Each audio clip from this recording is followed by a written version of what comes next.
Well, it's open sports, Mike. We got Jeremy, we got Bear, we got a fan from Louisiana, and then yours truly.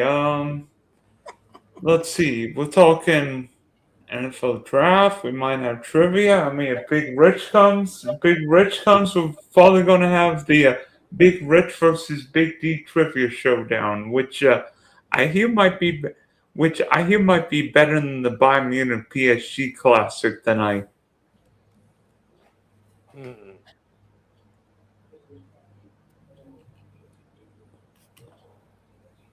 And hopefully the Tigers don't lose any more players because I think Casey Mize has already left, and Javi Baez is hurting. Jeremy, What's that? I think you're down a couple players tonight because Mize is hurt, and then Baez left after playing the first base. The way they play, I'm more worried about Mize than Baez because Baez swings at shit that's 6 inches off the plate. Oh boy. You don't know if he'll swing from the helmet to 20 feet in front of the box. Exactly.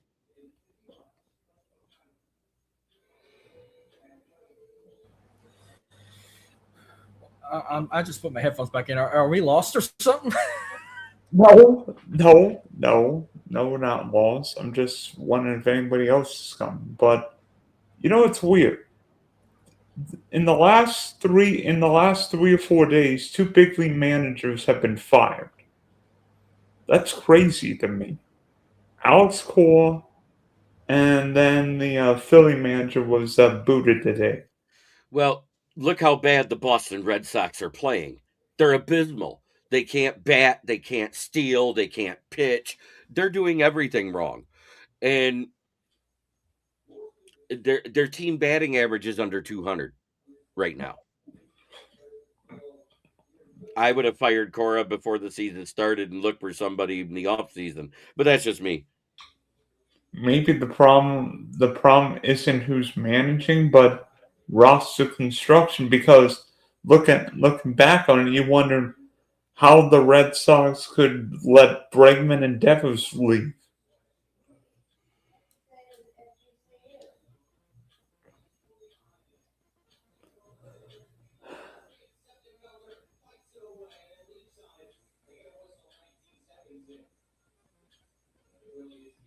We've seen teams get off the bad starts. I mean, the Mets started isn't anything to write home about, and for now, New York hasn't made a managerial change, but that might change.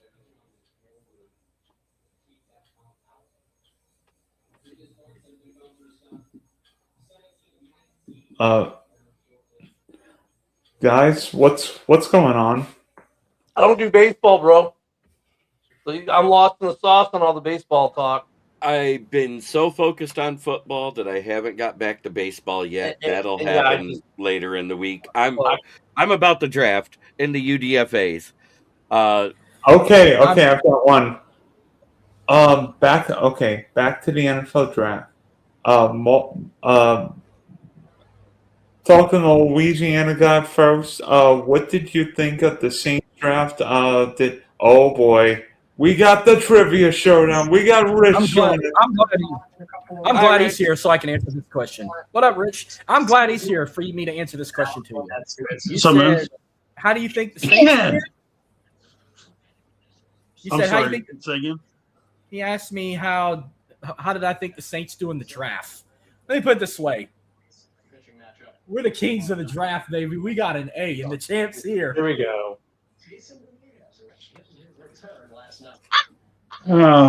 Okay. If you say so. No, I was just bragging because I got this in finally. I see that. Looks good. He just needed a reason to show off the belt. That's all. Yeah. No, the belt looks good. Belt looks real good. Look at that leather. Look at the interior I on mean, it. This I watched the first 3 rounds. Okay, I watched the first round of the draft from the sports bar on the cruise ship. They had it on. And then I watched the second, third rounds in the stateroom because we had ESPN too. It's like it was a draft. It was a functional draft. There was not too much. I mean, the entire bar in the boat, as well as every commentary on TV, I think when the Rams picked at 13, all went, "Oh, really? Oh my God!" Right? There was that moment. Outside of that draft pick for the Rams at 13, drafting Ty to be their quarterback of the future 2 years from now or whatever. You know what I mean? It was a draft. It was a functional draft. It wasn't a sexy draft. Um, Ruben Bain going to Tampa. I mean, Tampa does it again. They get another great player, and he looked like he's pissed off because he didn't go higher. So great, thank you NFL. Now we got a pissed off Ruben Bain to deal with. I mean, but otherwise it was a draft. Like for the Bears, pretty much did everything I thought they were going to do. I mean, no defensive end. Knew that was going to happen. There was going to be no edge. The only pick that kind of threw me at first was taking a tight end in this the second round, third round. That was like okay, but then I was like, well, we only had 2 on the roster, so it makes sense. You like to carry 3, so why not? Um, the draft was okay. I mean, it wasn't like it's been the last couple of years. The funny thing, though, I think about the draft, and JB, you might be able to expound on this some. With the new format, it seemed like ESPN, I don't know how NFL Network or some of the other networks were, or even how our draft shows work, 'cause I couldn't watch them because I didn't have signal at C to watch us on X or anything. But like the pick would come in, you know how it goes, Rich. They go, okay, the pick is in. They drafted Marky Mark for the New Orleans Saints. Great. Well, hey, let's tell you about Marky Mark and show you footage and tell you how good or bad the pick was, and then say, well, hey, Ken's on the clock next. Is he going to draft JB or is it going to be Dylan? And they'll spend some time talking, giving us their pontification, who they're going to take. This draft was like, hey, so they drafted Marky Mark, and let's show you some tape. Oh, the pick is in. Like, and they were not prepared for the sped up draft, and it was almost comedy to watch them try to keep up with it. That's what it didn't. That's what it didn't help for me. The flow of the draft was great as far as the picks coming in and everything getting done, but you didn't get the information in between each pick like you used to, especially with anybody that was trying to trade back and waited to later in the 8 minutes to get the pick. Because by the time they said, "Oh, they picked this person," and it's announced on stage, 30 seconds later the pick was in again. Yeah, so from ESPN's coverage, what I saw, what made me mad, there'd be a trade. Like, okay, the Bears, I knew they were on the clock, and all of a sudden they're off the clock, but there was a trade. Okay, what was the trade? They didn't say what the trade was. Just, in fact, sometimes I was watching that Bears pick, the one pick they traded, and they even say the Bears traded it. Just they showed the pick that was being picked. They even mentioned that the Bears had traded out where they were now going to be drafting. You're in the dark. I mean, unless you could follow Shefty on X or something. Oh, they did an interview with Mike Greenberg and with Reese Davis, and Greenberg was even saying that it was definitely different. You don't think that 2 minutes makes a huge difference, but it did.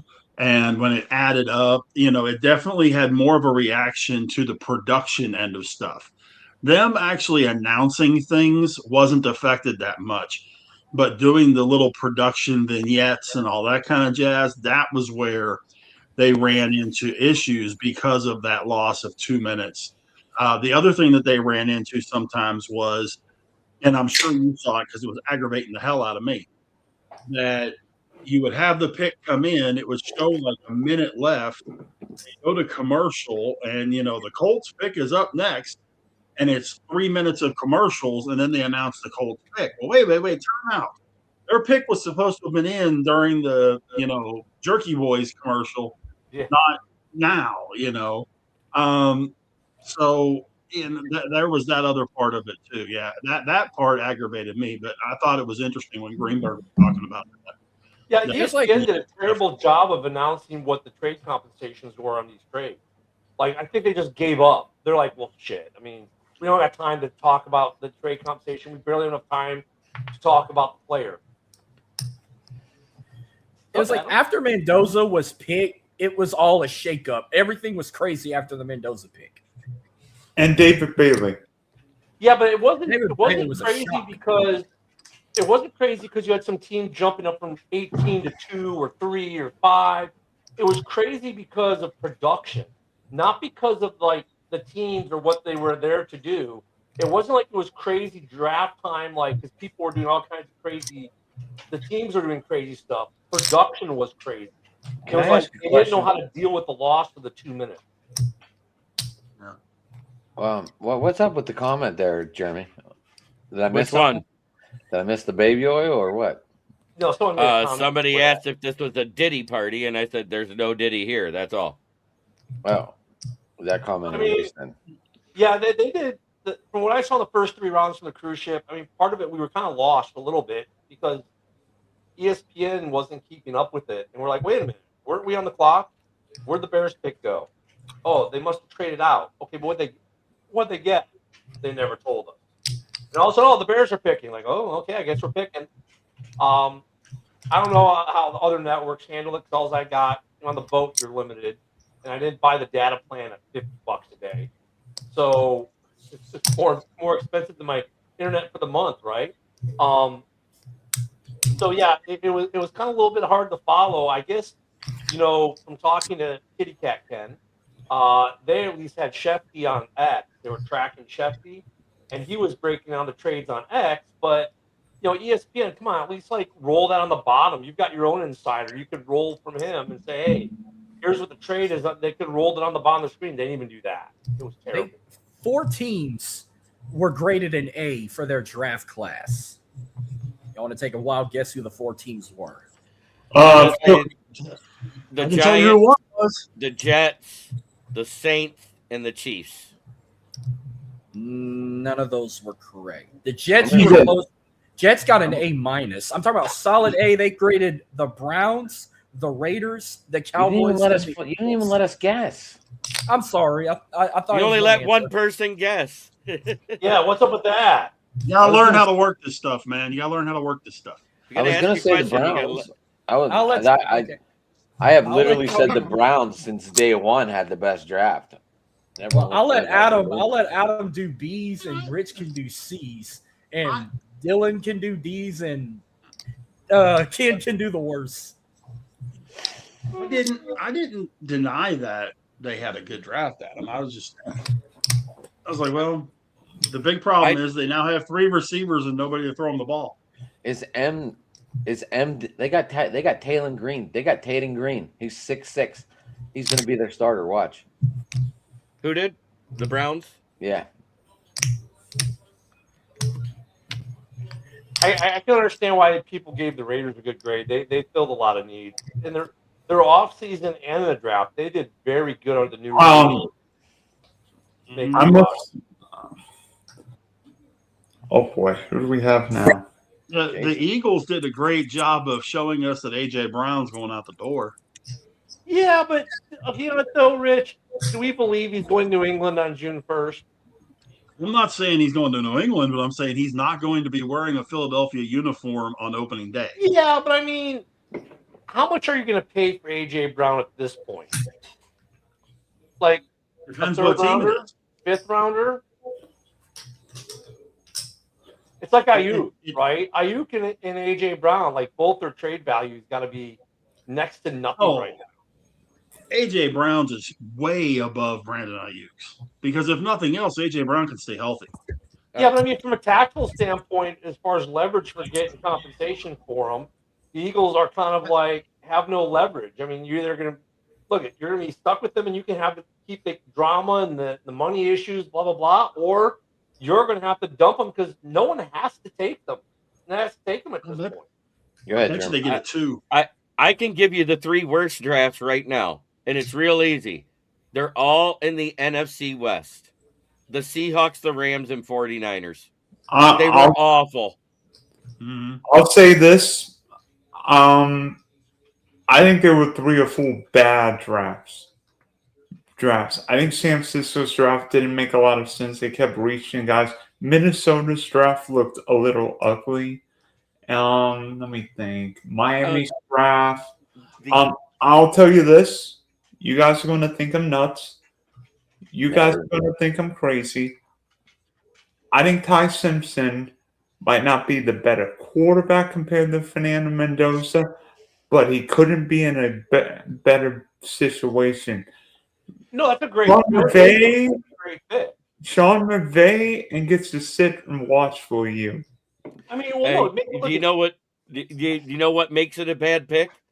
When Sean McVay, when they showed the war room, he crossed his hands and looked like he was a punished kid in the corner. He hated the pick. JB, he knew. I mean, he called Stafford up there in a day. They called the backup there in a day. Look, I think it's a great pick. I think it's smart because look at Stafford with his health issues, his back issues. Like they just Jordan loved it, and for them, they looked at this pick at 13, going, "Look, this is a bonus pick. We really don't have. We can do whatever the hell we want with it." And yeah, maybe you could have gotten tied later, but do you think he's going to survive, make it past 21 at Pittsburgh? Yes. Maybe not, right? Yes. So, I mean, it's a pick for them was kind of a throwaway. Now they got a 5th-year option on the guy. He could sit there for even 2 full seasons behind Stafford before he even touches the field as a starter. The only thing they want to make sure they do or don't do, and Jason will understand this, they don't want to do what Green Bay did. Green Bay, when they got Jordan Love, didn't want him on the bench for 3 years. They probably thought 2. And then they get 2 years of play and then have to make an extension decision. Well, what happened in Green Bay, as we all know, is he sat for 3. They played for 1. Then they had to make a massive extension decision based off of 1 year of play. This is a great situation for them because he can be there for 2 years on the McVay and with Stafford, being in the 2 spot. And then when Stafford rides off in the sunset, they have their heir apparent. The best time to get a quarterback is when you don't need a quarterback. And they don't need a quarterback right now, but they've set themselves up for sustained success once Stafford leaves, kind of like the Packers did with Aaron Rodgers and Jordan Love. Can I ask might be a really dumb question though? What? Is he any better than Stetson Bennett? No. You know what? I mean that's a question where you have to say McVay and the GM had to think that he's got a higher ceiling than Bennett in order to make that pick, because it was like the Caleb Williams and Justin Fields argument for the Bears in that draft. Ryan Poles would have to feel that Caleb Williams is already better than Fields or have a higher ceiling than Fields to replace Fields, and he believed that, and he drafted, and it's proved to be true. I think the same situation could hold with the Rams with taking Ty. And look, for them, it's a no harm, no fault. What they give up to get that pick? Nothing. So, they have that pick. It's a throwaway pick for them. And their worst case scenario, maybe they trade him away for a 2nd rounder or a 3rd rounder in a couple years if he doesn't see the field. So, in a way, it was a really good pick for them. All right, guys, how about this? Rich and I are the trivia savants, so I figured we would do a one-on-one trivia show. So, Rich, are you ready? Guys here? Are you ready? Are you ready, big boy? We're not doing open trivia tonight. What the fuck? No. You guys are gonna ask Miss Rich. No, we're not. No, that's not what I came here for. I came here for a normal open sports cruise ship. No trivia tonight, Jeremy. Mister. Anyway, Jeremy, what did you think of your draft? I didn't get to hear. I think it was solid. I didn't get to hear any of your thoughts. I thought it was solid, functional. We hit all our needs. Everybody, the only one that we didn't get to hit was safety, and that we traded with Buffalo, and we had every intention of taking Jalen Kilgore. So when they sniped Kilgore by taking him right after the trade with the pick before the one we traded with, we decided to go with the guy that could replace Khalif Raymond in the future, because Greg Dortch is about to turn 30 next season, and we only signed him to a 1-year deal. Did you get a center? We got a center before the draft. Is Tesla finally going to, is this going to be his little breakout year this year, Jerm? Well, he's going to be in the slot. He's definitely the number 3 wide receiver this year. Our lads It's your has next him. jersey, man. It is. Our lads has him lined up as the wide receiver number 2, and they have Brown in the slot. Well, Brown plays wherever the hell he wants or wherever they want to line him up at. He's played the X, he's played the Y, he's played the Z. He's even played at the 4th wide receiver spot in some formations. But he's a focal point of this offense. He's our wide receiver 1. J-Mo's our 2, and Tesla's our 3. All right. Jay, you haven't said anything yet. That's the next jersey Adam's got going, is that Tesla jersey. I can tell you right now. It's the next one I'm buying. He's on my dynasty team. Jeremy, I can get like the almost on-field ones now. I can. The only thing they don't have are the straps that attaches them to the. Yeah, that's the only. Okay. Jay, what do you think of your draft? Yes, I'm asking everyone this question just to let everyone know if you want to get a little prepared. Yeah, so as far as Green Bay's draft is concerned, overall, I give it about a solid C. We only had a total of 8 picks in this entire draft. Obviously, most of our first-round picks were dealt away when we got Micah Parsons. Hey, you gotta get something to give something, right? Or is it the other way around? I don't know. But at any rate, you got to give to get. Yep. Yeah, thank you. I get confused with that sometimes, being a Packers fan. But yeah, I give it a solid C. I got to admit, I really wanted them to take Chris Johnson, the cornerback out of San Diego State. I was hoping he would fall down to day 2, but it didn't happen. So with that being the case, we got the next best player on our board, which was Brandon Cisse. I mean, look, considering that every player in this draft from pick 1 down to pick 255 is really a major crapshoot. I'm not going to say whether Cisse is going to be a bust or a boom out star, but he has all the skills needed to be a good young player in this league. I really like the pick of Chris McClellan from Missouri in round 3. I thought that was a good snatch. Does he want the link to come in, Jeremy? You want to ask him? Paul, if you want to come in to talk about your Pats, we can send you a link. I can forward it to you real quick. Hey, all Jason, right, what do you think? Looking at the Packers draft, besides the fact you got a kicker, which I'm not going to fault you for, I mean, because the Bears took a punter. I mean, you do what you got to do sometimes, right? They needed a kicker. They did need a kicker. But I thought the Packers, for me, they fell short. And I agree with your C.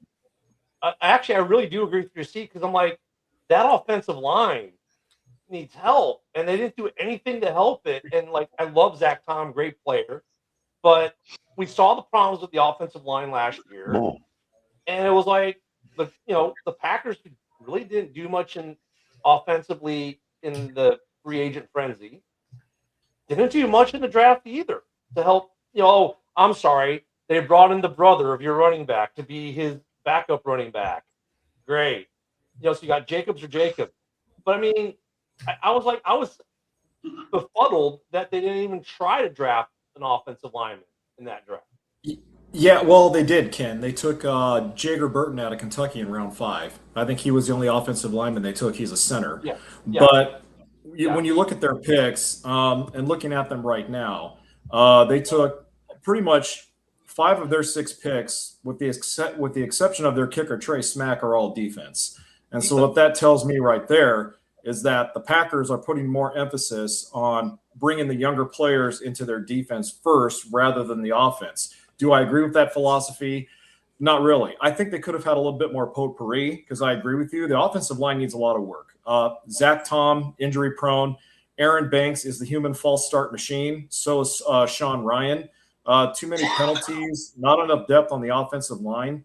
So I agree with you. There should have been a little bit more this was just a one-sided draft for them. They leaned too heavy on defense when they should have kind of tried to mix it up 50-50, half offense, half defense. That's just my take. And thank you for correcting me. I forgot you guys got the center. I mentioned it this morning and blanked it. That's all right. Now, and what the other thing that made me think with all the defense, I'm like, okay, you just lost Hafley. I'm wondering if there's going to be a massive dynamic change to this defense this year, and that's also why they went so heavy. Well, there is. Yeah, and again, their new defensive coordinator is Jonathan Gannon. And so that told me something there is that these players, especially Chris McClellan, are Jonathan Gannon guys. These are quick guys. They may not necessarily have the length, but they have the upper body strength to where they can get some leverage on the offensive lineman they're going to be matched up against. And they have some speed in the defensive backfield as well, especially Brandon Cisse. Now, I've heard back and forth on Cisse whether or not he has the speed to be a lockdown cornerback. But you're right, Ken. With Jonathan Gannon being our new defensive coordinator, he's going to be looking for faster guys in that defense, younger guys in that defense. So that says a lot, too, about their philosophy.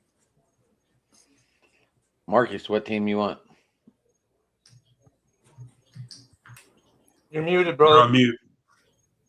Shit. I'm gonna start with the team that satisfied me the most in the draft. I'm gonna start with the Saints. I love I felt like they were kind of. I love the second wide receiver, Brants. Bryce. So Bryce. I felt like they were playing chess with these draft picks because we all thought they were going to get an edge rusher first in the draft. No, they went and go pick up Jordan Tyson out of Arizona State, despite all the injuries he's had. But his 2 years at Arizona State, he had over 1,800 receiving yards. He averaged about 13 yards per reception in his 2 years. He had 18 total touchdowns on 136 total catches in his 2 years at Arizona State. Then you go to the second round. They pick up Christian Miller from Georgia. Then they pick up another Bulldog and tight end Oscar Delp in the third round. But they had some trades they had to get in exchange for players like, fourth round, they traded to the Broncos for getting Devon Bell last season. They even their final pick, they traded to the Patriots for getting Devon Godchaux. But it was when they got to the fourth round, those were solid picks. Jeremiah Wright, they needed a new offensive lineman to go line up with Cesar Ruiz, Taliesin, and company. Bryce Lane was kind of like a holy shit. Like, we got the baby brother of his brother was the quarterback. He was drafted by the Niners. Then Trey Lance. Now he's with the Chargers. It's when they got to the fifth round. That's where we got the edge rusher. They gave the Raiders a pick. They traded their pick to the Raiders to pick up Tyree Wilson, and that was like a steal. Like, now they didn't have to draft one. They picked the very best they could get, and then they cap it off. They get Lorenzo Styles, TJ Hall, and drafted an LSU player for the first time in like freaking 6-7 years in Barry Brown. The last was Will Clapp. You had to do it, didn't you? They gave them a B. I thought they should at least been like an A- at least, but I'll take a B. Now the Texans, Jesus Christ, this was like a bunch of clowns. What was that shit show? Last I checked, with all the trades they've had from the previous season, they had a total of 21 picks, but they only picked 8 people. And their biggest problem was if they had more than one pick in that round, they were just picking one and trading the other pick. When they got to the third round, they had 3 picks, and they traded all 3 picks. 2 were back-to-back. When they got to the 7th round, they had 3 straight picks. They're going to pick the first pick, and then the next 2 they traded to the Vikings and the Jaguars, which was so fucking stupid. But Caitlin Rutledge, Kate McDonald, Fabici Nawai. Did I say it right again, Jeremy? I'm sorry. I don't have my clip of Mr. Garvey. Did I say his name right? Fabici Nawai, the guard from Oklahoma? Yeah, Fabici Nawai. Yeah. All right. And then they got Kamari Ramsey and Lewis Bond and Aiden Fisher. That was all their picks. A lot of defensive guys. Kamari Ramsey was probably your best pick of the draft, in my opinion. Yeah, 2 linemen, and the rest, 1 tight end, and the rest was all defensive players. I mean, at least you got some protection for C.J. Stroud, but they graded this team. It was either a C or a C- in their draft class. I'm shocked they didn't get a fucking D. I'd have graded that team a D for trading all them damn picks. And if they don't, NFL.com gave him a B, Marcus. Well, I looked on the ESPN app. They gave him a C or a C-. But then again, everybody on ESPN are idiots anyway. And if they don't make the postseason or win the division, I'm going to blame it on this draft grade. But we're going to see what happens with H-Town. But Dylan, your Jaguars, what's up with them? Sorry, it was a big rant.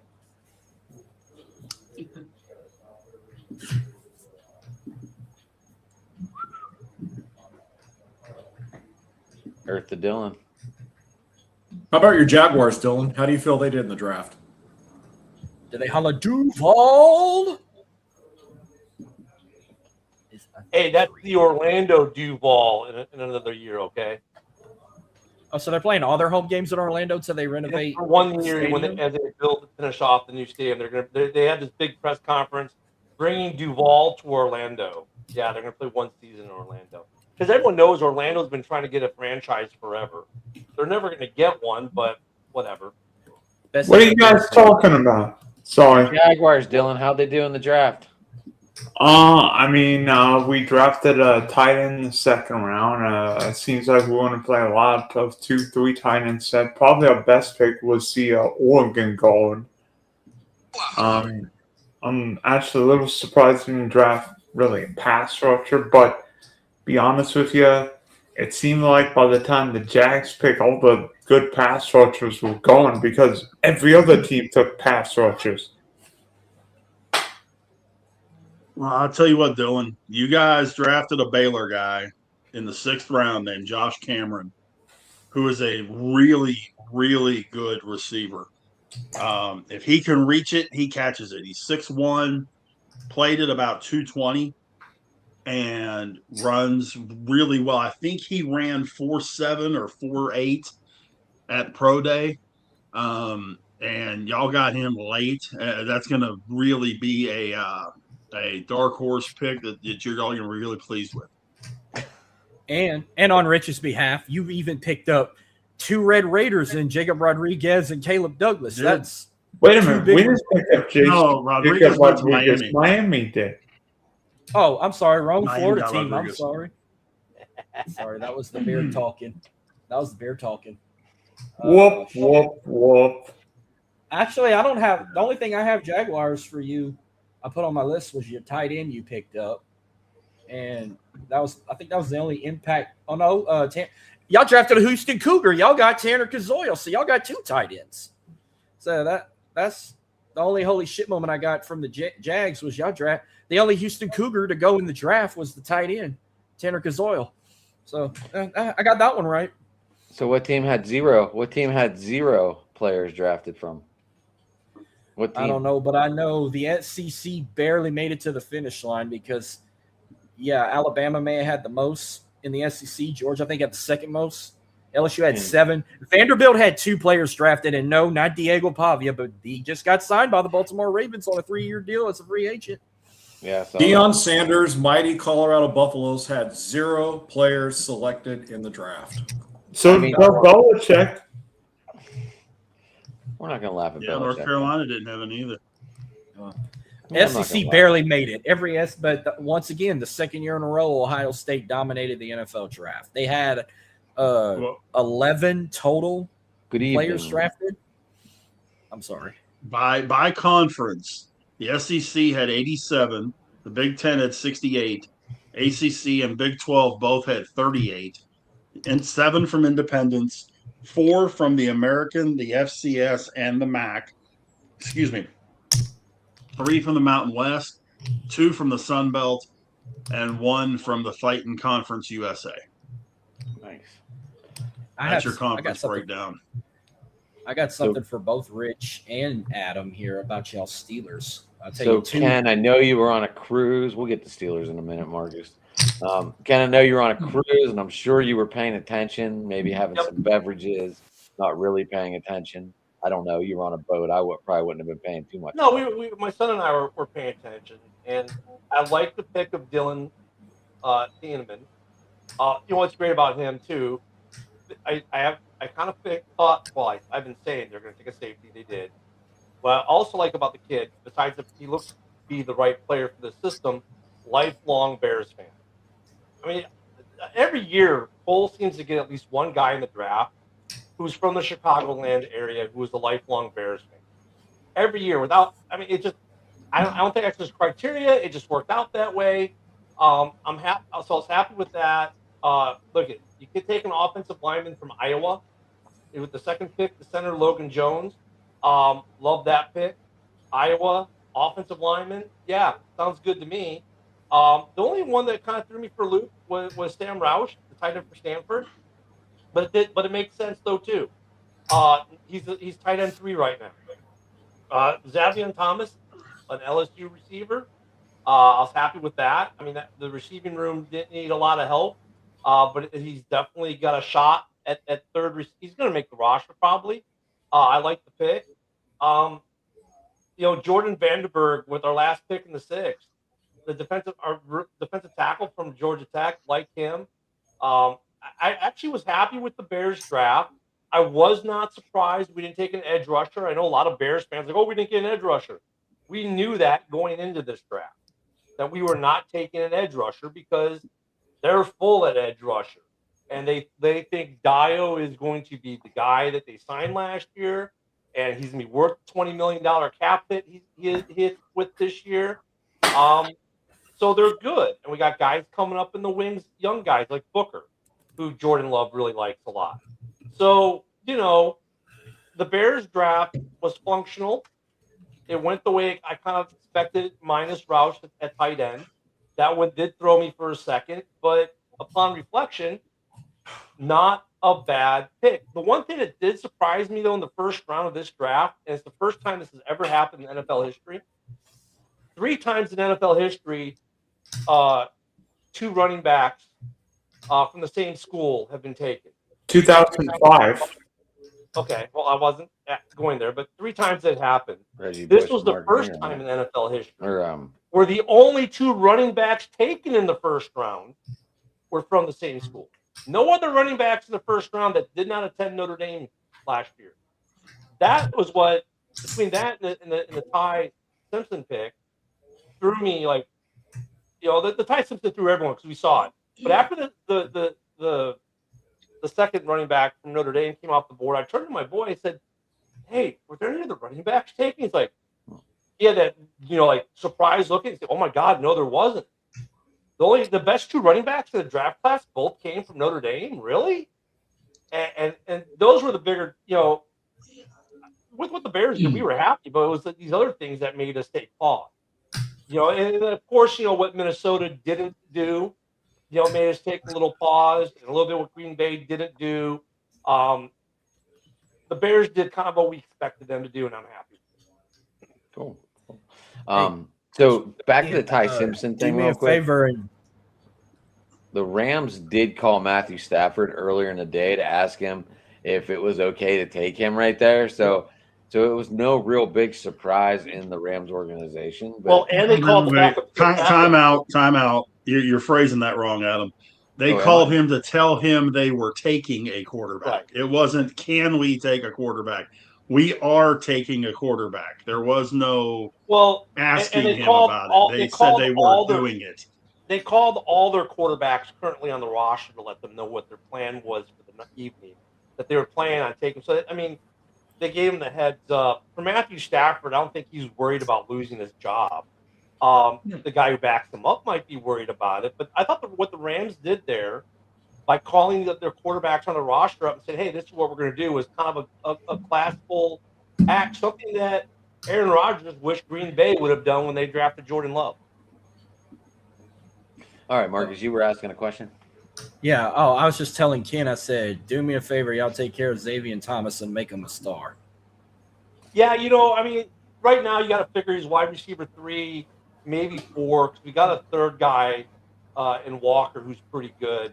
I think he's going to compete with Walker for that third slot, but he'll be a part of the rotation for this Bears offense, which looks like it's going to be really good this year. I think he'll get some touches. All right. Well, Rich and Adam, I just got to give you my 2 holy shit moments on y'all Steelers. So I told Rich about it on Saturday, but when y'all picked up Drew Allar from Penn State, I was kind of like, oh shit, like, is he going to start over who? But I'm going to tell you, y'all had one of the best picks in the whole draft. It was such a great moment. Dunker, baby. No, I'm kidding. No, I'm talking about Eli Heidenreich from the Naval Academy. That was a beautiful moment for him. And y'all gave him a great ovation, acknowledged him, and he even came out with the terrible towel and the helmet. I said, man, they better make him a star. Like, if he's getting this big of ovation. And did he just come back from doing a duty? He came in time for the draft? they permitted him to push back his 5 years till after he's done with football. And he's a Pittsburgh kid. He grew up in Pittsburgh. So, awesome. but from Hometown everything man. that I've seen, I think I was telling Adam about this, or it was you. Their Yeah, I was gonna say, we comps didn't for talk him about are the Dan draft pick. Kreider. Their comps for him are Dan Kreider. And if he can beat Dan Kreider, I'll take that. Oh, yeah. I know one of our draft picks was in the middle of putting, and he got the phone call from the Steelers. I think it was the wide receiver, It was. Everlane, Jermaine. I think he was on the golf course whenever they got drafted. Do you think Drew Lars going to start over Aaron Rodgers or? No, Will Howard is. This is still Will Howard's team. Exactly. That but pick if I'm walking in, that pick was to not bring Rodgers back. No, if I'm walking into that, and I saw a thing today with someone, with all the crying faces and all that kind of crap, and they had the Steelers quarterback room. Will Howard, Drew Allar, and Mason Rudolph. I'll take it. Okay, as long as Mason Rudolph is the number 3 in that situation, I'm good with that. If both guys break their legs, Mason Rudolph has to play. All right, fine. I'll suffice that. But if that's the 3 guys, from my standpoint, that we got to walk into training camp with, fine. I'm good. What's the one of our guys about Rodgers though? Has there been any news that in your area about? Is he coming back? Is he doing ayahuasca right now to figure it out? We don't really want him back. I don't want him back. I mean, his arm. There hasn't been anything, man. I don't know. It's Yoli. Hi, Yoli. I don't know if he's smoking peyote somewhere or what he's doing, but he's on one of the magical caves. But we don't need him back. We don't want him back. But Dunker is going to be a Pittsburgh lineman. I think we got 2 starting linemen out of this draft. I'm excited about Dunker. Can I say this really quick too? Because this was pre-draft. It is a fact that the Cincinnati Bengals hate their quarterback because it got rid of the number 10 pick to take a defensive lineman that I'm surprised the Giants got anything for to begin with. And yet, once again, don't provide any help to save Joe Burrow from being sacked, hit, rushed, smashed, whatever. So your Texans and Cincinnati both hate their quarterbacks. I just want to mention because for the Texans, they just kept getting rid of offensive linemen in the offseason. So, Stroud doesn't need to survive. And obviously, Joe Cool does not need any protection in the NFL because he's just so cool that Myles Garrett will just bounce off some magical force field that he projects from the back gate. Joe Burrow. Let me tell you this, guys. I think the Cincinnati Bengals win the AFC North in 2026. No. Oh, my goodness. They can't get Joe Burrow protection. They ain't winning shit. Joe Burrow might as well get the hell out. Joe Burrow got better protection than your quarterback does. Oh, shit. Tyler Shough is no, look at the Texans and the Bengals are the same group. But Dylan's not completely wrong, though, because look at the Texans and the Bengals are in the same group. They hate their quarterback. The Texans got rid of a lot of offensive linemen in the offseason. And you're like, what the hell? I mean, do you hate your young quarterback? And then you go to Cincinnati, and they hate their quarterback because they trade their number 10 pick to the Giants for a guy they probably could have gotten for a 5th rounder. Guy who had 2 sacks last year, is nothing but a prom child with 2 years left on his contract, already wants to be the highest paid. I want the bag, blah, blah, blah, that crap. It's like, you hate your quarterbacks. Those 2 teams hate their quarterbacks. They got good quarterbacks. They just hate them for whatever reason. Joe Burrow needs to get the fuck out of Cincinnati. I mean, it's hard to find Can I throw a possible scenario out there? What's that? Tyler Shough is still a work in progress. If Tyler Shough completely ends up crashing and burning his sophomore year, could anybody besides me see the Saints making some sort of a deal to Cincinnati to get Burrow in New Orleans? You'd have more protection. These might sound crazy, but I mean, since we got the Tyler Shough situation involved and got a quarterback, I didn't really see him going to New Orleans. I pictured 3 teams I could see him ending up with if it don't work with Cincinnati. 2 might be like, are you serious, bro? But I'm trying to think of teams with shitty quarterback situations that could be fit for him. I first said the Jets, but Jets might be a curse. I said the 49ers would be a good fit for him too. And then I said Miami, but fuck Miami. If it don't work with who they got now, shit, they might go after fucking Arch Manning or something in 2027. Well, let me tell you this, Marcus. I don't think the Saints need to worry about a quarterback. I think Tyler Shuck's really good. Well, yeah, they Arizona. got their guy. 'Cause look, Well, if they you're just Cincinnati, drafted. you don't wanna They just drafted Carson Beck. So Yeah, but I mean, they got. if you're Cincinnati and you're going to trade Burrow, you want him out of the AFC. Arizona would make. Yeah, you draft the Carson Beck where? I mean, who would you rather have, Burrow or Beck? Could you imagine him in Minnesota? Minnesota be good. I don't want to imagine that. I don't even want. No, don't take those words out of your mouth, Rich. Go get. It would be a hell of a fit. Start watching. It would be a hell Blasphemy. of a fit, guys. Blasphemy, Sorry, Rich. Ken. Sorry, Jeremy. But I mean, it's a great fit. Blasphemy. My ass, it's a great there's fit. one there. Joe Burrow in Minnesota would be the worst possible fit in the history of the NFL. Yeah, Don't I even go there, agree. Big Rich. Look, for Jason's sake, it would be Sorry, a lot guys. like the Bengals. Their O line isn't that good either. Yeah, Hey, look at the look, receiver. you got the all three receivers would be NFC North equal, teams. kind of. Yeah, the Rich? receivers would be equal. The Rich, you defense got- is better.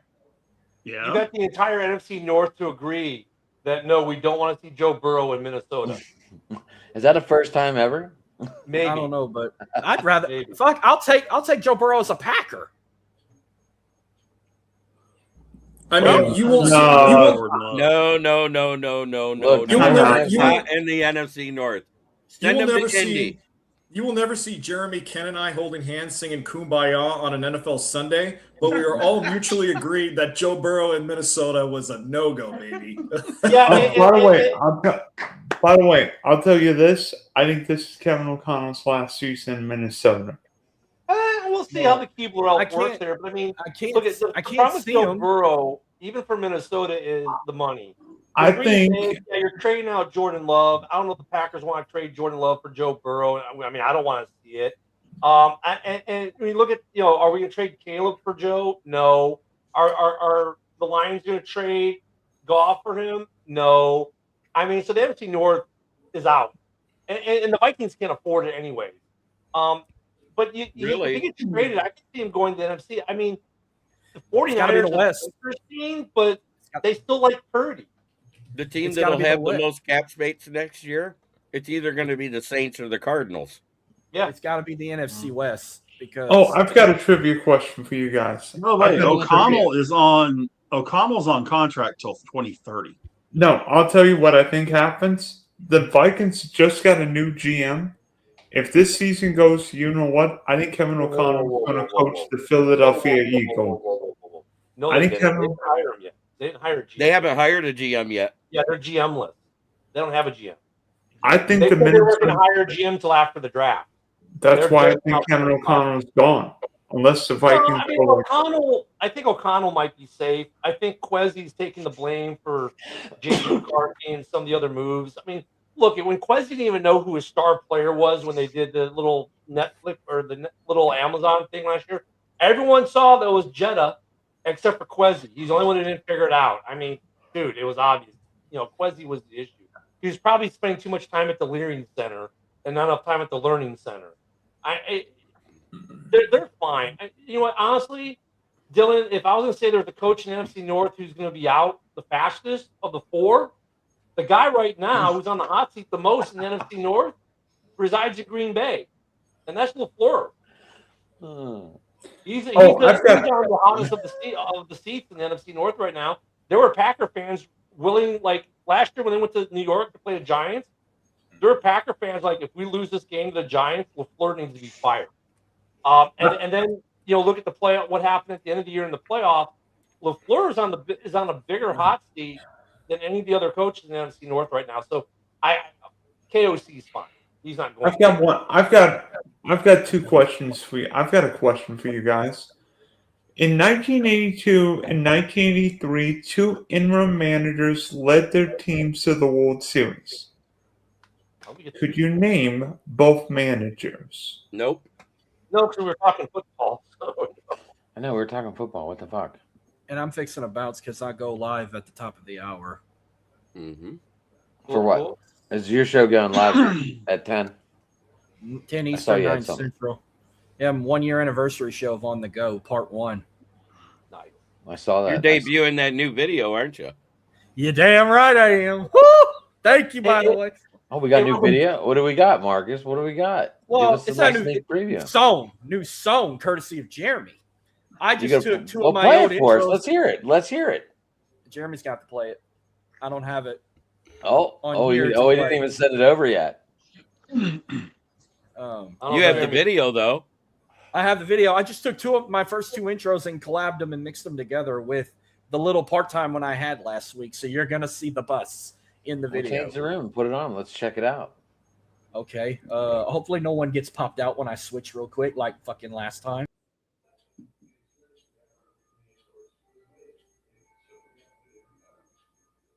I back up. There we go. No, I don't have that fucking thing. It's just Dylan.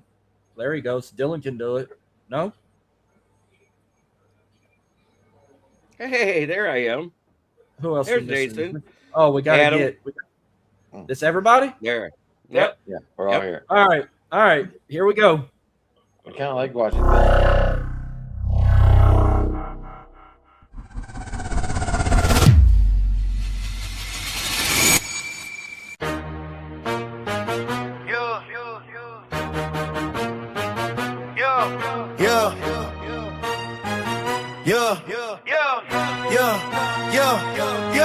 We rolling deep across our 10 in the dirty south where the rivers blend from Lake Charles to Baton Rouge. We riding with the Saints under them southern skies.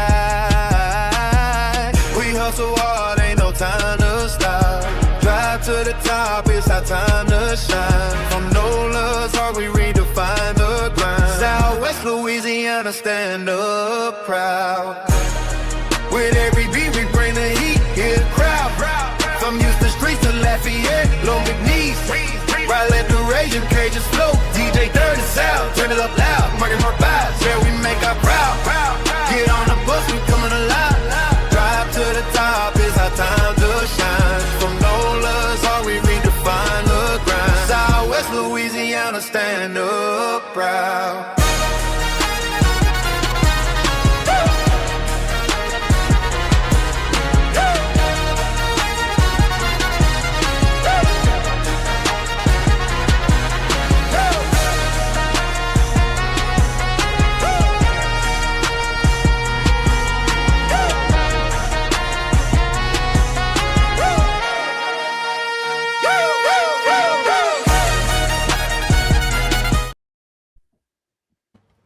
Nice. Good shit. Uh-oh, Such good somebody got shit. mad. What do you mean got mad? Dylan's gone. Yeah. It was a minute and 44 seconds. But Nice. all right, I gotta go piss it away. What did you guys Man, think of the music that I did for him? Yeah, I it was liked good, JB. I liked it. It was almost He as did the good as music. this. He did the music. He did the music. I did the video, and you should hear his rock song from KCB. Oh, they've heard it. But and then your other. Oh no, everyone heard your intro for your Lions talk show. So, Yeah. you heard those. Yeah, he had it like playing like 10 times in a row while we were watching the draft watch along. So like by the 9th time, I think I already knew the lyrics. It's catchy. I liked it. I like it a lot. I love it a lot. All right, I there's like something- it a like- lot. Life is like a The box of theme that I chocolates. created for the KCB Sports Network, it reminds me of like the end of the arena rock era when it started to get into its power move. Yeah. All right, I'm Our bouncing. kind of music, Ken. All right, Marcus. Congratulations on 1 year too, buddy. Hell Yeah. yes. Congratulations on that anniversary. Part 1 tonight. Sorry, I didn't get you a cake or anything. Sorry. No, I didn't need none of that. I'm just mainly doing first round holy shit picks and the Texans picks and LSU guys. I'm doing the Saints picks tomorrow. I'm bringing a familiar face on that used to cover Saints football and all that. Now he moved to Baton Rouge. He Like works that, for Mike? in Baton Rouge. Hell yeah, I like that, Mike. JB Logan coming on I'm tomorrow. sorry. So tomorrow, late show, but I mean you can catch the replay on Thursday because we're going live at 11:30 at night tomorrow night. No, just for you, Ken. But Hey, Jason, I said something Yes. about your head coach. Was I wrong, or do you disagree, or do you agree with what I said? Ken, if I disagreed with anything you said about Matt LaFleur, believe me, I would have interrupted you. Okay. No, you're absolutely spot on. LaFleur's seat right now is so hot that all the cheese in Wisconsin is turning into nacho cheese. And I think the thing that's most frustrating with LaFleur is that, in the months since the end of the season, he's publicly come out and said he's acknowledged, what he's done right, what he's done wrong. But he also has said, well, I need to be a better communicator. Well, I need to be this. Well, I need to be that. It's like, really? Because these are the traits that you're supposedly supposed to be a genius about. You're supposed to be a genius when it comes to communication and when it comes to play calling. And myriad other things. So you're absolutely right. Packers fans right now are on a freak out scale of 1 to 10, 10 being the worst, 1 being the least. It's about a 9.5 with LaFleur. And I would say that his leash is about 5.5 feet much thinner as they get ready to head into OTAs and once training camp's fully open here at the end of July, beginning of August. And I'll add that Jay Love's leash is not much longer. There's great compilation videos from the Bears Packer games at the end of the year where these Packer fans are just straight torching the signing of Love, the amount of money they're paying Love. If the wheels fall off in Green Bay, if they start out 0-4, 1-5, or 2-6, something like that, I could see complete upheaval in Green Bay. And let's be honest, Jason, I mean, the Packers have not seen that in 3 decades.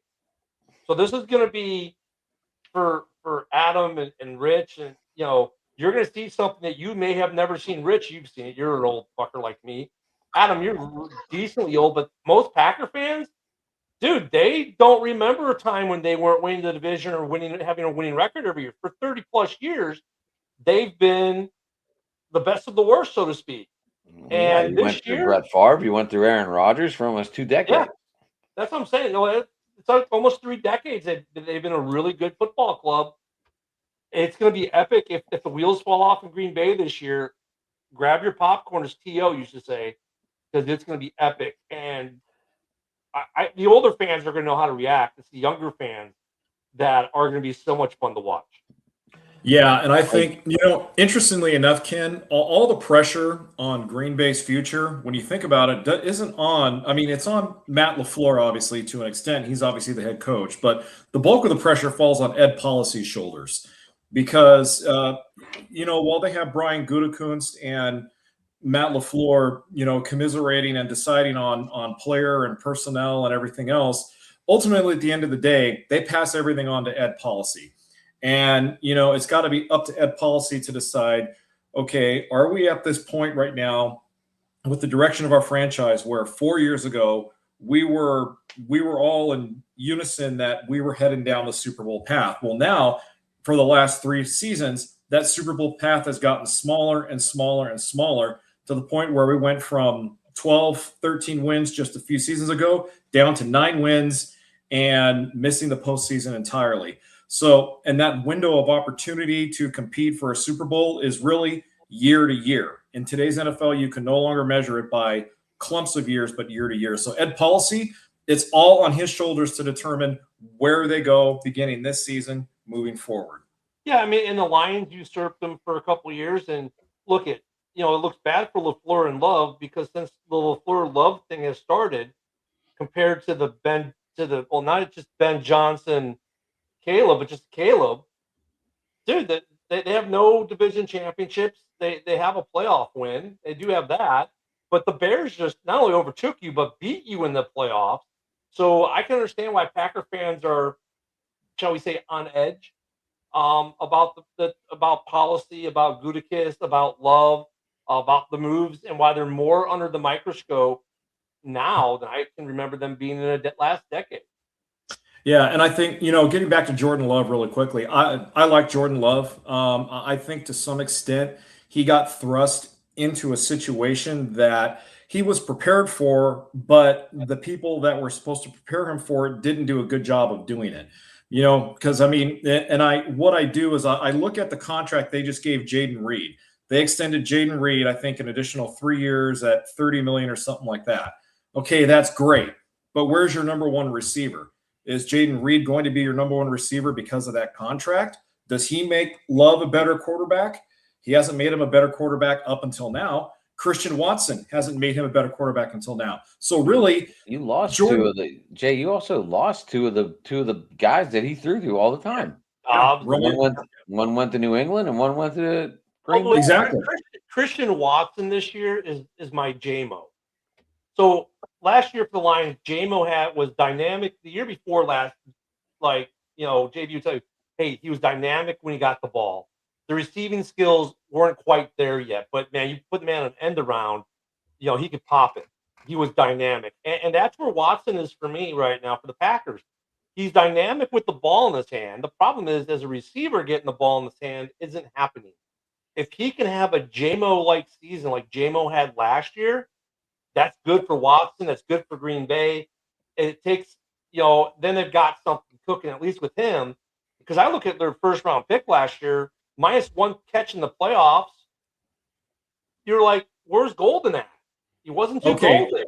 Okay, I'm going to stop you right there for a second, and I'll tell you why. I disagree with you partially, okay? I don't blame Matthew Golden for being a bust last season. It wasn't because Matthew Golden was a bust because Matt LaFleur did not utilize him at all. There was about a 5 or a 6 game stretch where you couldn't even see Golden on the sideline. Where was this guy?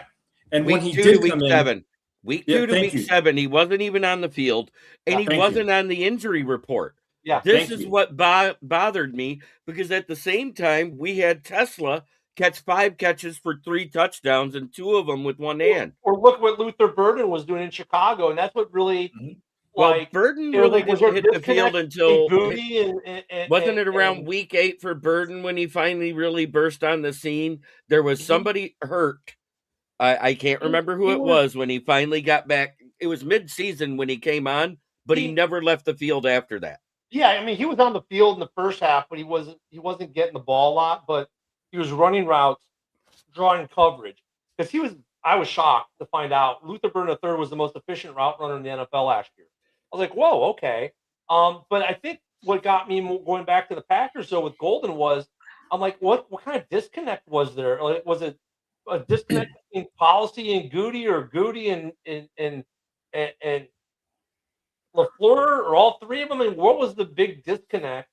You finally do something you haven't done in 2 decades. You took a wide receiver in the first round, and then he sat there collecting dust for like the whole year, and he was a massive bust. Everyone's going, ha ha, this is why you don't take wide receivers. Well, no, it wasn't. Golden's not a bad receiver. They just didn't do anything with them. It was like you buy a Ferrari and you put it in the driveway and you never drive it. That's what they did with him.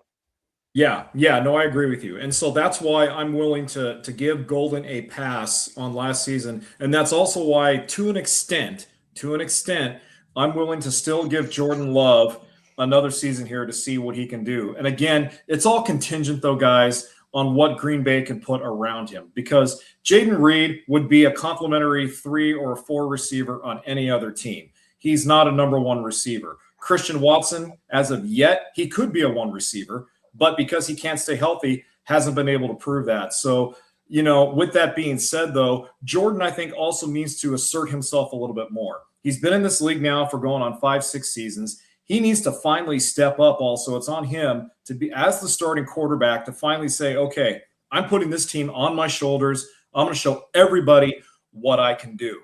So he did that his first year starting, but you haven't seen it since. And plus he's had injury problems.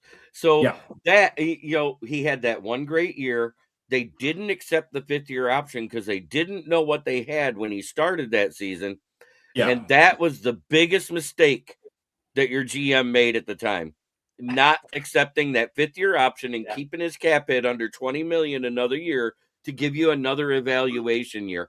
Because I bet with the way it happened and not winning the division and losing the first round of the playoffs the second year, you guys probably wouldn't have gave him a $55 million contract. Well, and look at Caleb Williams outshined him in the 2 wins for sure. And almost actually, you could say in all 3 games he was outshined by Caleb Williams. Highlight plays, It driving was a the blocked ball field goal that 40. won the one game for you towards the end of the season for the Packers. It wasn't because Caleb Williams played bad. I mean, it was just like look at Love. They had the opportunity and he couldn't complete the ball. It fell short, right? Just like Caleb did in the loss. I mean, but I can understand why Love is on a leash, and I feel bad for younger Packer fans because I don't think they know how to deal with what's going on in Green Bay right now. And us older fans are looking, going, no, this kind of makes sense. This is kind of like part of the life cycle. And yet they're still competitive this year. I expect them to be competitive, but they also, to me, have the highest possibility of the wheels falling off. And that's with Minnesota in this division because Minnesota's defense is still going to be ridiculous. And maybe Kyler fixes their quarterback situation because that was their situation offensively. But Green Bay, to me, I don't know. They took the big swing last year. They whiffed. I mean, it sucks for them. Micah got hurt when he got hurt. So, but I thought last year I was like, this is either an all or nothing, and it seems like it's more like it was going to be it was an all or nothing bid with Micah, and it failed, and they're not going to be able to keep it together. And they're in the North for me, they're the biggest bust possibility of the 4 teams for me. And it's weird to be in that point when you talk about the Packers because for the last 3 decades, that doesn't really enter your mind. And this year it does because you look at the offensive line issues. And I love Zach Tom, great kid, but their offensive line has issues. They did almost nothing to address it. Defensively, they're going to be a team in transition, which means the first half of the season is going to be interesting as they transition that team, that defense. And how healthy is Micah coming back? And then, offensively, you go back again to, okay, the receiving issues. Who's going to be the guy behind Jacobs? Their tight end issues. They got a great tight end 1. After that, you got guys who are like, we need another tight end. So Green Bay they're an interesting club to watch this year as the season progresses to see where they end up. Yeah, I mean, defensively, you talk about Micah, and obviously we know Micah is not expected back with the team probably until about around the mid-season point at best. So, also Jonathan Gannon brings in a much different scheme than what they had under their previous defensive coordinator. So how will he adjust to a new scheme under Jonathan Gannon? Also on special teams, we were abysmal on special teams last season. They did what I wanted them to do. They got rid of Rich Bisaccia. But now we're going to have a whole new special teams game plan in action. So you're right. You're right, Ken. It feels like the Packers are already going through the hard knocks of transition without it not feeling that way, if it makes sense. Because you're right. For the first time in, I would say maybe 15, 20 years, we're going into a season with more question marks with more questions unanswered than questions answered. And that is scary for us because, like you said, that pecking order in the NFC North changed a lot last season, and it's going to change again this upcoming season. And what's scary last year, the NFC North had all 4 teams with a winning record, which they were the only division in football to do that. Everyone was at least 9-8. I mean, the difference between making the playoffs and not was literally a half a game between the Packers, the Lions, and the Vikings, a half a game difference. It's a tight division. The Bears winning 11 was an extra treat for me. I had the range in 7-10. Pretty much where I am this coming early. I'd say that's probably where I am this year. I'll have to look at how the schedule lines up, first. But that North is tough. And the 2 teams I worry about the most, the Packers, they seem to like the biggest fall-off potential. The Lions, to me, their offensive line,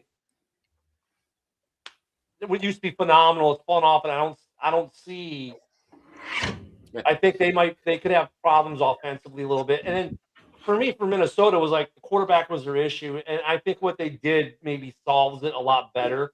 But I still put the Lions ahead of the Vikings for sure. But the Vikings are like, I don't think they're gonna be bad. I don't think they're gonna be in the basement, or the Lions, I mean.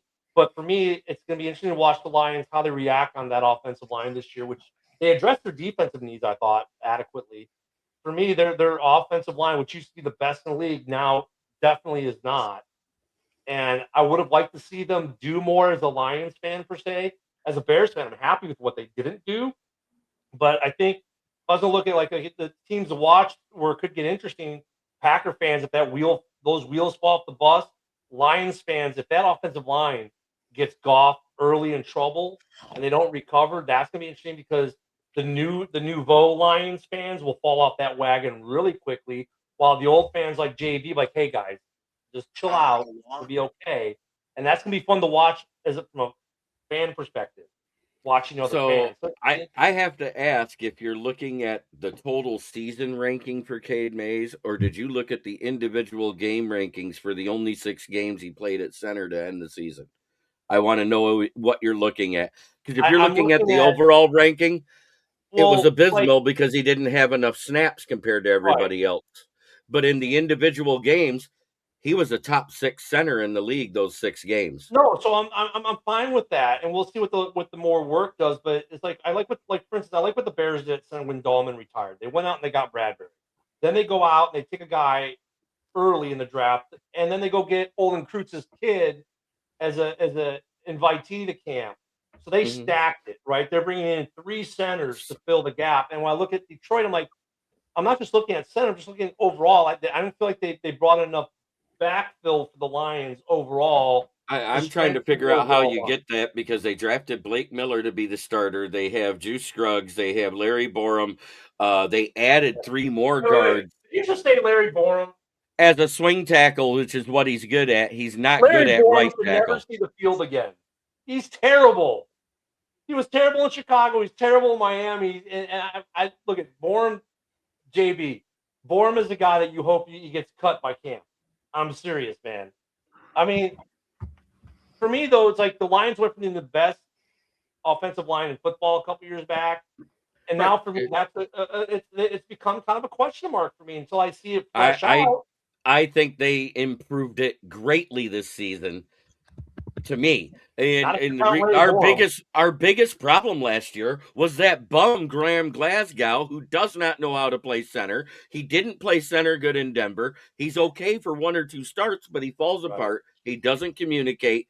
And that's why there was so much inconsistency with the guard play last year, because the center is the communicator. Yeah, JB, I'm not saying that the Lions are going to implode or anything. I'm just saying it's going to be interesting to see how this new offensive line works for them.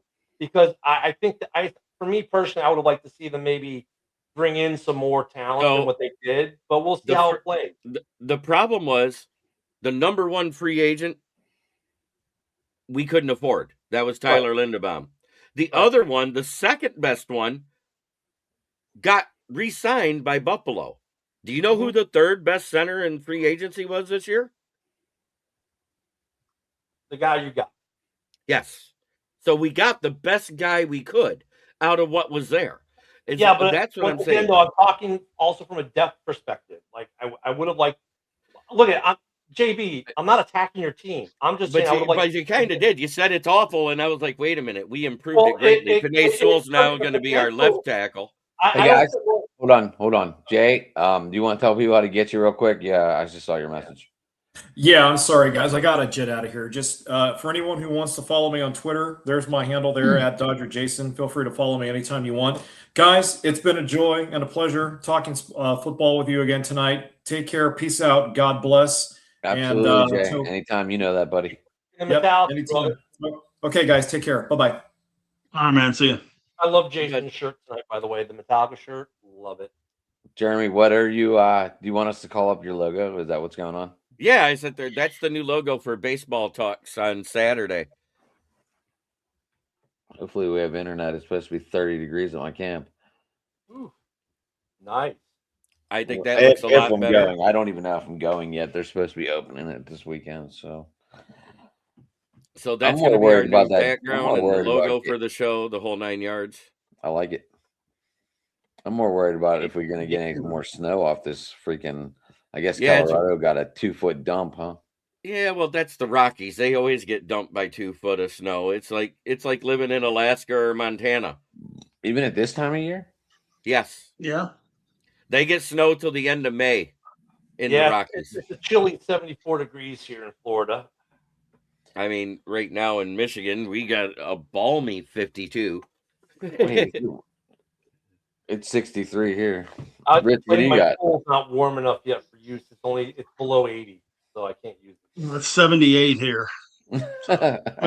We had a cold front kick through. It's been over 90 the last couple of days. We had a cold front kick through. We got some storms happening. Yeah, I In fact, was in Texas DFW a just couple got hit weeks with some ago. tornadoes.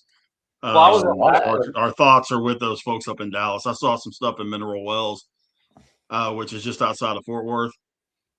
Businesses and homes, I mean, literally just flattened. I was at Lackland a couple weeks ago for my son's Air Force graduation, and it was just hot. Like it was just San Antonio was just San Antonio. Yeah, let's be honest about San Antonio, the river walking and all that. It just isn't. Really? I've never been there. It's like the okay. two things you do in San Antonio: the river walk and the Alamo. And the Alamo was cool and all. It was cool to walk the Alamo, and we spent a day doing that. But the river walk, I've been before, and my wife had never been, so she really wanted to go. And my son, that's where he wanted to go at. For the first day of it's now graduation in the Air Force is a 2-day process with a ton of time with family. Unlike when I went through basic, you got like 3 hours of quick go to Taco Bell and be back. So we took them down, and everyone was just like, "Really, this is it?" Yeah. Nothing spectacular. Yeah, I remember when Lindsay graduated, it was a whole weekend thing, and it was a lot of empty time in that whole thing too. But they were restricted how far away they could go from base and all that kind of thing. And well, on the coining ceremony day, because they get coins now, just for graduating the 205th, they're airmen instead of basic trainees. You had to be back at like 1800. They said, but if you go to the Spurs game, you have until 2300 or 2200, something like that. So we bought the tickets for the Spurs game. We left with like a minute or two left in the second quarter because we had to get them back on time. And that was nice. And then the next day you do graduation, you're done by 9:30 and you have them until 1800. So you have them a whole second day. So it's like the vendors are making money because everyone's buying the proud. I mean, I got my Proud Air Force father shirt, Proud Air Force dad shirt. Mine though was a shopette special for $10. But these vendors are selling the Proud Air Force uncle, cousin, aunt, whatever T-shirts at like $25 a pop. My sister's buying Air Force T-shirts like they're going out of style and keychains and all this other crap. The vendors made money hand over fist with Air Force graduation down there at Lackland. But the one thing I'll tell you, if anyone who's watching is ever going to go to Lackland, make sure you're on the list because it was a 4-hour wait at the gate to get on. So we went back. They graduated, and we stayed in town an extra day. My mom and my sister were there. We were going to go back to the Commons, to the PX. Or I'm sorry, the BX, as the Air Force calls it. BX, yeah. I obviously have a military ID. My wife has a military ID. I can go to almost any post in the country, show my military ID. Hey, I got my mom and my sister with me. Cool. They let you in. They're like, nope, you have to go to the front gate, do the stuff. 4 hours to wait to go to the PX. I'm like, forget that. Yeah. I'll tell you, it's funny. It's really funny because I had 2 of my dad's coins.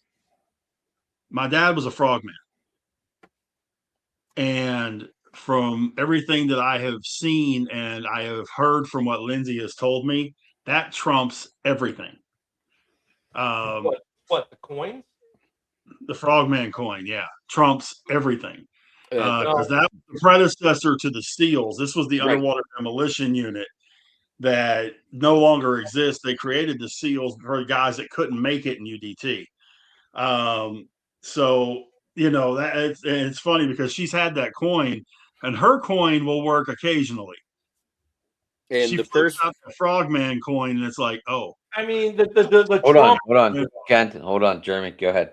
the first frogmen were World War II, and one of them was my grandfather, and he actually served in both arenas of the war.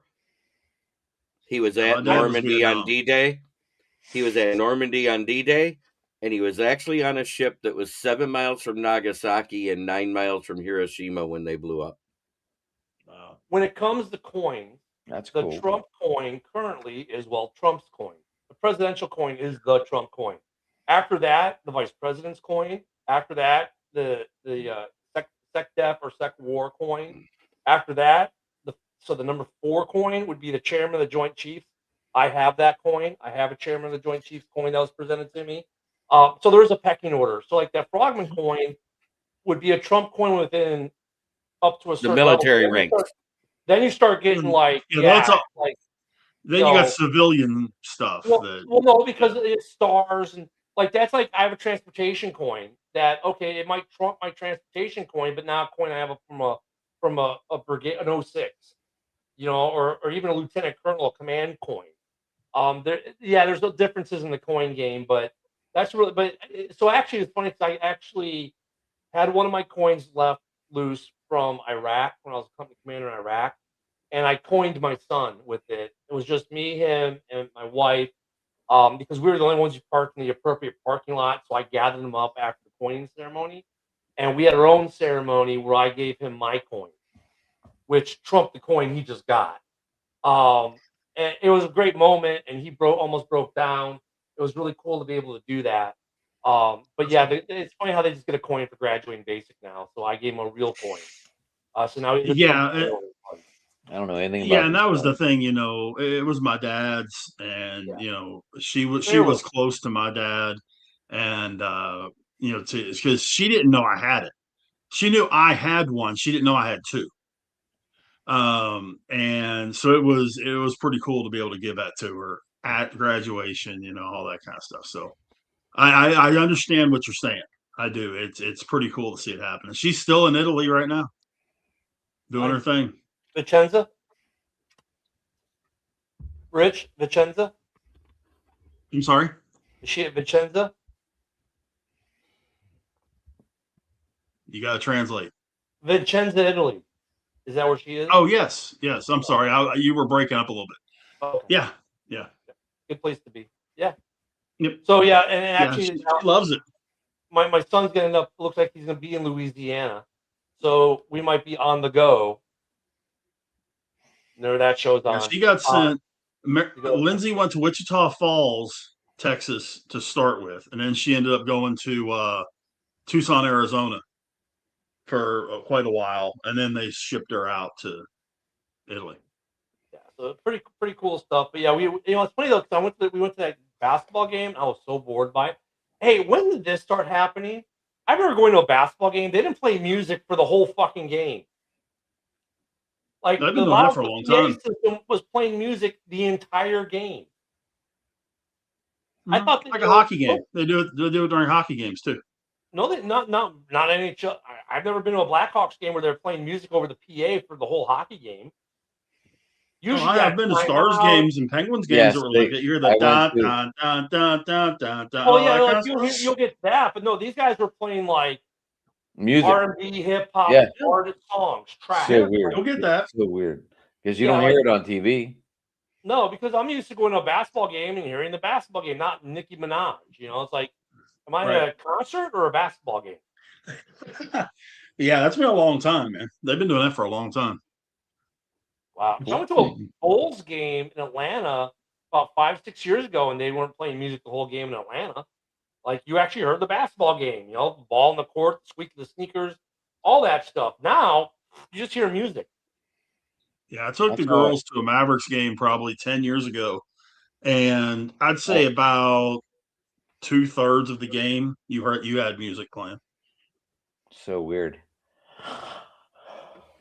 I mean, yeah, I always get to Oregon the dun dun dun dun. Like you have stuff like that, but this was like music.